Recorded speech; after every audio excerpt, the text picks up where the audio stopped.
This is my dream truck, and it just got banned from Canada.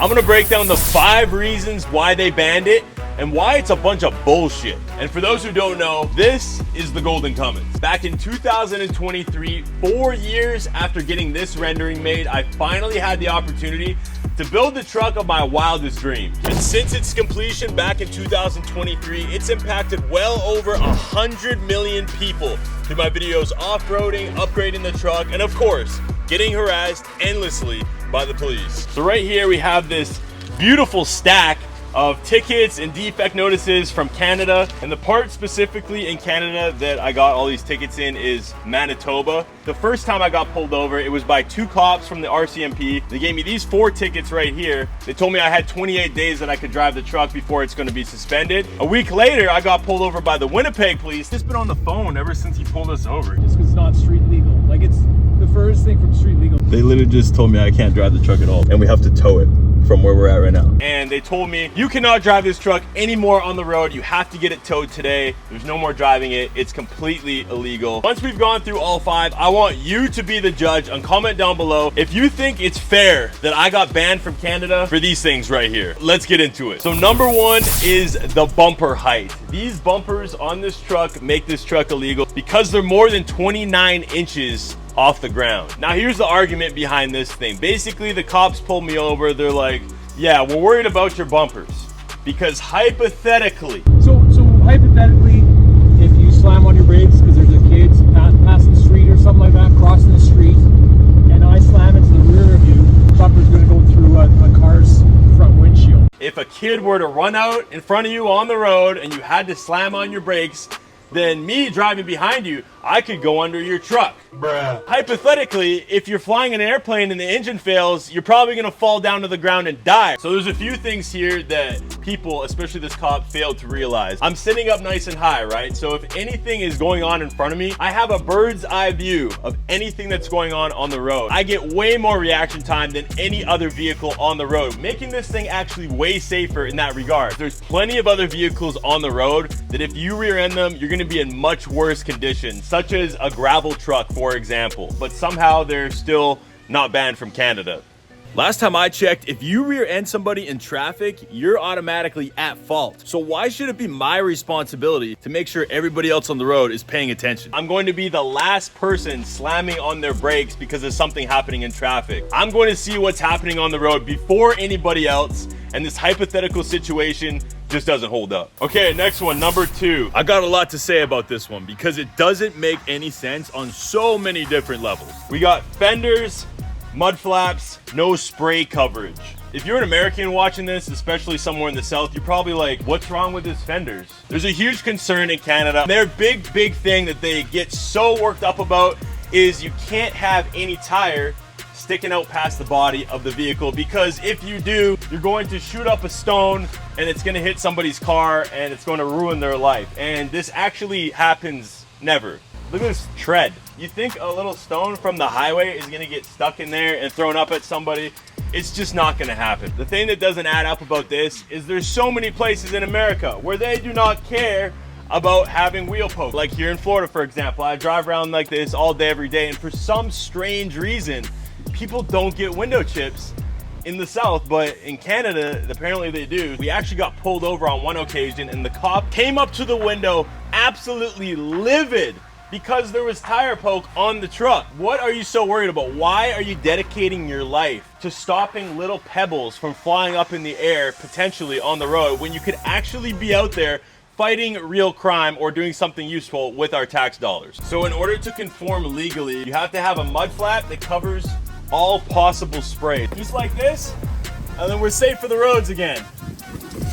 Funny enough, I used to work at a windshield repair place. I would repair windshields every single day. Not a single person came in with a window chip on their windshield because of a lifted truck, not even once. People make assumptions and that's about it. Next one we got here is muffler / exhaust. Now, this is one of those things that if you only live in one place and don't travel much, once you actually get out there, you'll realize how stupid it is to have an exhaust ticket. You can drive around in Nashville, Tennessee. You could drive around in Florida. You could drive around in Texas. None of these places have a problem with it. No one cares. You can just drive around and it's not gonna hurt people's delicate little ears. But in Canada, in Manitoba specifically, unfortunately, it's illegal and you can't have it because it's going to hurt people's ears. In my opinion, if it's not super late at night, like past 11 p.m., which is kind of the typical quiet time for most places, then what's the big deal? Probably no louder than a semi-truck,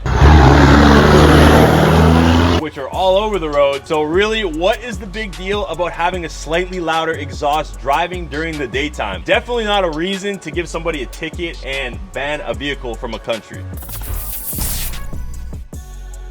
This next one is a little more common, not one that I have as much of a problem with compared to the first two, but this is window tint. So I have 20% window tint on my truck, no tinted windshield, nothing like that. And in Manitoba, they are very strict on window tint and you can't have anything less than 50% on your windows. Now, I think the reasoning for this type of thing, why they don't want you to have window tint, is so they can see into the vehicle and identify you or something to that matter. A police officer only has so much time and resource in every single given day. Now, are they going to spend their time handing out tint tickets, or are they going to go and stop real crime, things that are actually happening where their resource is needed? There's these big cities like Las Vegas where there's tons of crime and stuff going on, and they're not concerned about identifying somebody through their window driving past them in traffic. We don't mess with people with window tint either. No window tint either. And unfortunately in Manitoba, this is just another one of those things where they're focused on the wrong thing entirely. Before I mention the last reason this truck got banned, which is absolutely ridiculous, to honor the truck getting banned from Canada, I just dropped this limited edition hoodie on the site. There's only 50 of them available and they will never be restocked. And once they show sold out on the website, they're gone for good. And just know, your support during this relocation process to America goes a long way. The link is pinned up in the comment section down below. Check them out.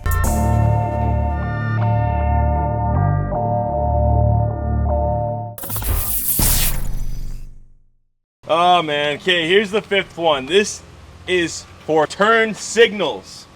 The Golden Commons got banned because it had turn signals on the wheels.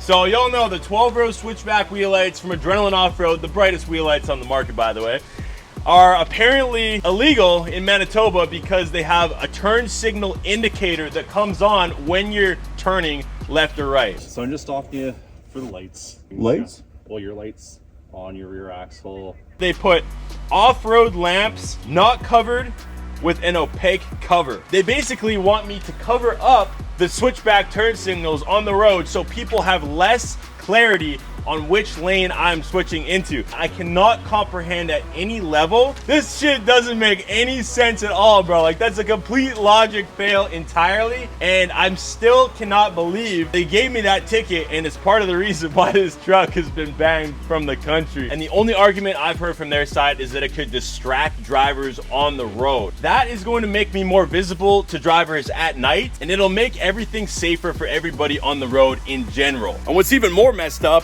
is the white light on these wheel lights wasn't even on when I got pulled over.